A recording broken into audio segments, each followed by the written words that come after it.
강민주는 차에서 내리며 깊게 숨을 들이마셨습니다. 서울 강남 한복판 고급 레스토랑 앞이었죠. 오늘은 딸 수아의 약혼자 가족을 만나는 상견례 날이었습니다. 민주는 정장 재킷을 매만지며 옆자리의 수아를 바라봤어요. 아빠, 괜찮아요. 우리 당당하게 들어가요. 수아가 아버지의 손을 꽉 잡으며 말했습니다. 민주는 고개를 끄덕이며 딸과 함께 레스토랑 안으로 걸어 들어갔어요. 샹들리에가 반짝이는 홀 안쪽 창가 자리에 이미 사람들이 앉아 있었습니다. 수아야. 윤재혁이 밝은 표정으로 일어나 두 사람을 맞이했어요. 그 옆에는 고급 한복을 입은 중년 여성이 위험 있는 자세로 앉아 있었죠. 바로 재혁의 어머니 오승희 회장이었습니다. 승희의 옆에는 단정한 정장 차림의 비서와 재혁의 여동생이 자리하고 있었어요. 처음 뵙겠습니다. 강민준입니다. 민준이 정중하게 인사를 건넸습니다. 승희는 민준의 손을 힐끗 보더니 가볍게 악수를 나눴어요. 앉으세요. 승희의 목소리는 차갑고 무뚝뚝했습니다. 자리에 앉자마자 승희는 민준을 향해 직설적인 질문을 던졌어요. 회사 규모가 어느 정도 되나요? 민준은 당황했지만 정직하게 대답했습니다. 직원 10명 규모의 중소기업을 운영하고 있습니다. 승희는 코웃음을 치며 수아를 차갑게 훑어봤어요. 웨이터들이 고급 요리를 하나씩 서빙하기 시작했습니다. 하지만 테이블 위의 분위기는 음식의 온기와 달리 점점 더 차갑게 식어갔죠. 재혁이 어색한 침묵을 깨려 애썼지만 소용이 없었어요. 승희의 날카로운 시선은 계속해서 민준과 수아를 향하고 있었습니다. 민준은 포크를 든 손에 힘이 들어가는 것을 느꼈어요. 20년 전 구두 닦기로 시작했던 자신의 과거가 떠올랐습니다. 그는 딸을 위해 이 자리를 무사히 넘겨야 한다고 다짐했죠. 승희는 수아를 똑바로 쳐다보며 입을 열었습니다. 수아 씨, 어느 대학을 나왔나요? 수아는 조용히 대답했어요. 서울의 사립대학을 졸업하고 지금은 대학원에 다니고 있습니다. 승희는 고개를 끄덕이며 재혁을 가리켰습니다. 재혁이는 하버드를 나왔어요. 석사까지 마쳤죠. 노골적인 비교였습니다. 재혁의 여동생 서진이 불편한 표정으로 어머니를 쳐다봤어요. 언니, 그런 식으로 말씀하시면 곤란하잖아요. 하지만 승희는 딸의 말을 무시했습니다. 승희는 이번엔 민준에게 시선을 돌렸어요. 수아 씨 어머니는 어떤 분이신가요? 민준은 잠시 말을 멈췄다가 조심스럽게 대답했습니다. 아내는 일찍 세상을 떠났습니다. 제가 혼자 키웠습니다. 승희의 눈빛이 더욱 차갑게 변했어요. 아버지 혼자 키운 딸이라. 승희는 의미심장한 표정을 지었습니다. 제대로 된 가정교육을 받았을지 걱정이 되네요. 그 순간 테이블 위의 공기가 얼어붙었어요. 재혁이 황급히 어머니를 제지하려 했습니다. 어머니, 그건 너무 심한 말씀이세요. 승희는 아들을 향해 단호하게 말했어요. 이건 현실적인 조언이야. 결혼은 두 집안이 만나는 거란다. 민주는 참으며 수아의 손을 꽉 잡았습니다. 수아의 손은 차갑게 떨리고 있었죠. 비서 미란이 조심스럽게 승희에게 물을 건넸어요. 승희는 물을 한 모금 마시고는 다시 말을 이었습니다. 혼수와 예물은 어느 정도 준비하실 수 있나요? 민주는 최대한 차분하게 대답했어요. 최선을 다해 준비하겠습니다. 승희가 냉정하게 말했습니다. 최선이 아니라 기준이 있어요. 우리 집안에는요. 수아는 손에 든 포크를 세게 움켜쥐었습니다. 승희는 화제를 바꾸며 민준에게 물었습니다. 강 대표님은 어디서 자라셨나요? 민준은 잠시 망설이다가 솔직하게 대답했어요. 서울 변두리 달동네에서 자랐습니다.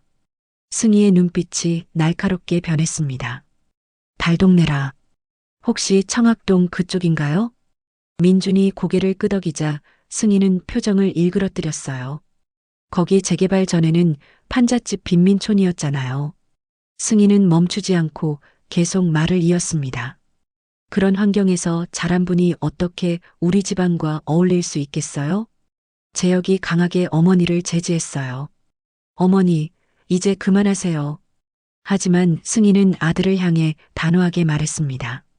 재혁아, 넌 현실을 직시해야 해. 이건 내 미래가 걸린 문제란다. 서진이 자리에서 일어나려다가 어머니의 눈빛에 다시 앉았어요. 민주는 고개를 숙인 채 주먹을 불끈 쥐었습니다.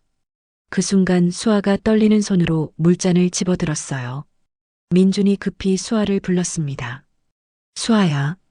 하지만 이미 늦었습니다.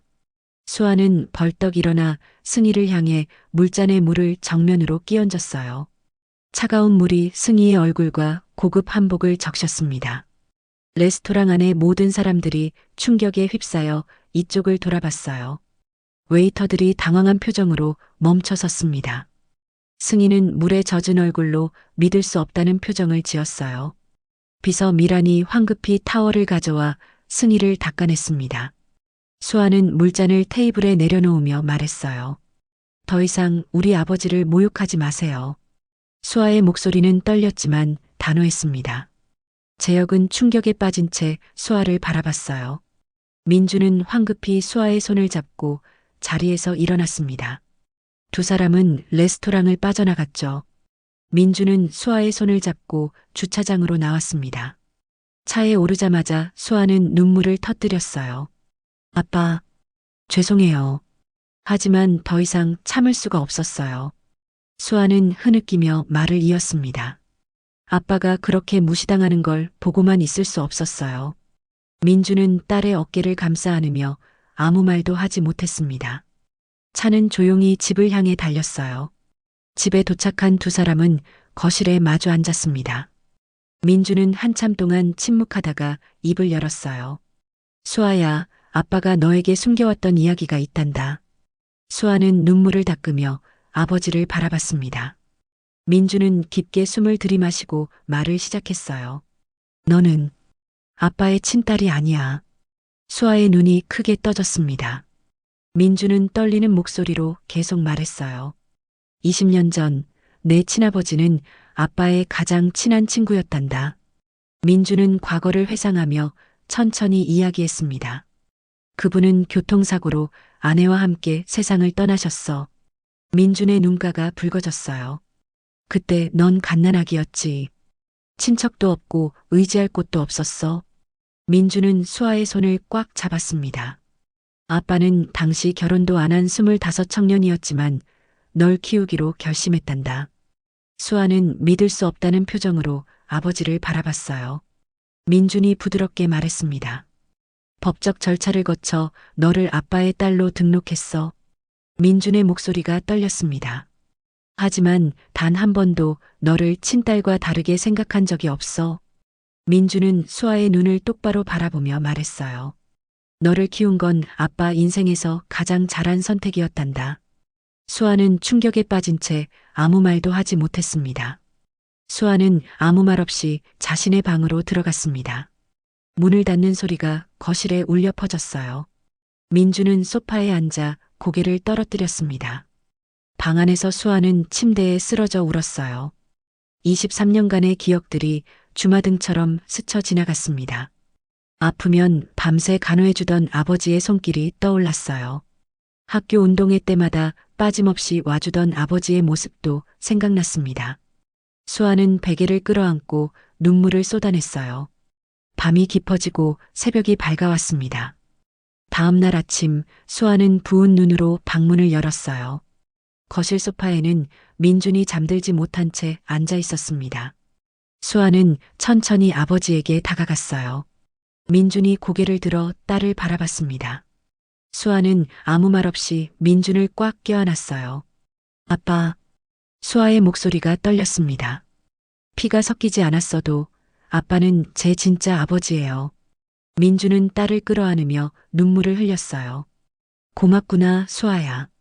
두 사람은 한참 동안 서로를 아는 채 울었습니다. 같은 시각 윤재혁은 어머니 승희를 찾아갔어요. 승희는 서재에서 차를 마시고 있었습니다. 어머니, 전 수아와 결혼할 겁니다. 재혁의 목소리는 단호했어요. 승희는 찻잔을 내려놓으며 차갑게 말했습니다. 그런 무례한 여자와 결혼은 절대 허락할 수 없어. 재혁이 어머니를 똑바로 바라보며 말했어요. 수아가 물을 끼얹은 건 자기 아버지를 지키려는 용기였습니다. 승희는 코웃음을 쳤습니다. 용기라고? 그건 교양 없는 행동이야. 재혁은 실망한 표정으로 고개를 저었어요. 어머니가 먼저 모욕을 하셨잖아요. 승희는 아들을 무시하고 비서 미란을 불렀습니다. 미란 씨, 강수아에 대해 철저히 조사해요. 며칠 후 비서 미란이 두꺼운 서류 봉투를 들고 승희를 찾아왔습니다. 승희는 서재에서 봉투를 받아 천천히 내용을 확인했어요. 서류 첫 페이지에는 수아의 입양 기록이 명시되어 있었습니다. 승희의 입가에 냉소적인 미소가 번졌어요. 역시 뭔가 숨기고 있었군. 승희는 서류를 책상 위에 펼쳐놓고 생각에 잠겼습니다. 그녀는 곧바로 전화기를 들어 지인에게 연락했어요. 상대방은 유명 언론사의 편집장이었습니다. 재미있는 기사거리가 하나 있어요. 승희는 차분한 목소리로 말했어요. 한편 윤서진은 어머니 서재 앞을 지나다가 우연히 통화 내용을 들었습니다. 서진은 깜짝 놀라 귀를 기울였어요. 승희가 수아의 입양 사실을 언론에 흘리려 한다는 것을 알게 됐습니다. 서진은 황급히 오빠 재혁에게 전화를 걸었어요. 오빠, 큰일 났어. 어머니가 수아 언니 입양 사실을 언론에 넘기려 해. 재혁은 분노로 얼굴이 굳어졌습니다. 그는 즉시 어머니를 찾아가 서재 문을 벌컥 열었어요. 어머니, 이건 아니잖아요. 승희는 놀라지 않고 차분하게 아들을 바라봤습니다. 내 미래를 위한 일이야. 재혁이 책상을 치며 소리쳤어요. 이건 마지막 선을 넘는 겁니다. 승희는 의자에서 일어나 아들과 마주 섰습니다. 그 여자 집안이 우리를 속였어. 당연히 알릴 권리가 있지. 재혁은 어머니를 똑바로 바라보며 단호하게 말했어요. 만약 어머니가 이 일을 강행하신다면 전 회사 경영에서 손을 떼겠습니다. 재혁의 눈빛은 흔들림이 없었습니다. 그리고 수아와 함께 새로운 삶을 시작하겠습니다. 승희는 처음으로 아들의 진심을 느끼며 당황했어요. 서진도 서재로 들어와 어머니를 설득했습니다. 언니, 진짜 가족은 혈연이 아니라 사랑으로 만들어지는 거예요. 승희는 혼자 서재에 남아 창밖을 바라봤습니다. 아들과 딸의 말이 머릿속에서 계속 맴돌았어요. 그녀는 자신의 어린 시절을 떠올렸습니다. 가난한 시골 마을에서 태어나 무시와 조롱을 받으며 자랐던 기억이 떠올랐어요. 부잣집 아이들이 자신을 업신여기던 모습이 생생했습니다. 승희는 그때의 아픔을 잊기 위해 더 높이 올라가려 애썼어요. 하지만 지금 자신이 바로 그 가해자와 똑같은 행동을 하고 있었습니다. 승희는 깊은 한숨을 내쉬며 전화기를 들었어요. 미란 씨, 언론사 접촉 취소해요. 비서 미란은 놀라며 되물었습니다. 정말 취소하시는 건가요? 승희는 조용히 대답했어요. 네, 그만두기로 했어요. 일주일이 지난 후 승희는 운전기사에게 강민준의 회사 주소를 알려줬습니다. 차는 강남을 벗어나 작은 공단 지역으로 향했어요. 승희는 민준의 회사 건물 앞에서 내렸습니다. 직원들이 승희를 보고 놀란 표정을 지었어요. 민준은 급히 회의실로 승희를 안내했습니다. 어떻게 이곳까지 오셨습니까? 민준의 목소리는 조심스러웠어요. 승희는 자리에 앉으며 천천히 입을 열었습니다. 지난번 상견례에서 제가 너무 무례했습니다. 승희의 목소리는 이전과 달리 부드러웠어요. 사과드리러 왔습니다. 민준은 놀라 승희를 바라봤습니다. 승희는 계속해서 말했어요. 저도 가난한 집안 출신입니다. 수많은 차별을 받으며 자랐죠. 승희의 눈빛에 과거의 아픔이 어려 있었습니다. 그 트라우마 때문에 오히려 다른 사람들을 같은 방식으로 대했어요. 승희는 고개를 숙였어요. 뒤늦게 깨달았습니다. 제가 얼마나 잘못했는지를. 민주는 승희의 진심을 느끼며 고개를 끄덕였습니다. 승희가 조심스럽게 물었어요. 수아 씨를 만나 직접 사과하고 싶습니다. 가능할까요? 6개월 후 서울 시내 대형 웨딩홀은 화려한 꽃장식으로 가득했습니다. 오늘은 수아와 재혁의 결혼식 날이었어요. 신부 대기실에서 민주는 웨딩드레스를 입은 딸을 바라봤습니다. 수아는 아름다운 미소를 지으며 아버지에게 다가왔어요. 아빠, 전 세상에서 가장 행복한 신부예요. 민주는 딸의 손을 꽉 잡으며 눈시울을 붉혔습니다. 아빠도 정말 행복하단다. 결혼식장 입구에서 승희가 우아한 드레스를 입고 나타났어요. 그녀는 민준에게 다가와 악수를 청했습니다. 오늘 정말 좋은 날이네요, 사돈어른. 민준은 승희의 손을 맞잡으며 미소 지었어요. 네, 정말 기쁜 날입니다. 두 사람은 이제 서로를 존중하는 사돈 관계가 되었습니다. 식장 안에는 민준의 회사 직원들과 수아의 대학원 친구들이 가득 앉아 있었어요. 재혁의 사업 파트너들도 축하하러 많이 왔습니다. 서진은 들러리로서 언니 옆에 서서 행복한 미소를 지었어요. 수아 언니 정말 아름다워요. 행진곡이 울려 퍼지고 수아가 민준의 팔을 잡고 입장했습니다. 하객들이 모두 일어나 박수를 보냈어요. 재혁은 감동한 표정으로 수아를 바라봤습니다. 식이 끝나고 민준은 수아를 따로 불렀어요. 그는 작은 벨벳 상자를 꺼내 딸에게 건넸습니다. 이건 내 친부모님이 남긴 유일한 유품이란다. 상자 안에는 오래된 커플 반지가 들어 있었어요. 수아는 눈물을 흘리며 반지를 꺼내 들었습니다. 아빠, 전 두 분의 아버지를 모두 가진 거예요. 수아가 떨리는 목소리로 말했어요. 세상에서 가장 행복한 딸이에요. 민주는 딸을 꼭 안아주었습니다. 멀리서 승희가 그 모습을 바라보며 조용히 미소 지었어요. 하객들의 박수 소리가 홀 안을 가득 채웠습니다. 수아와 재혁은 손을 맞잡고 새로운 미래를 향해 걸어 나갔어요.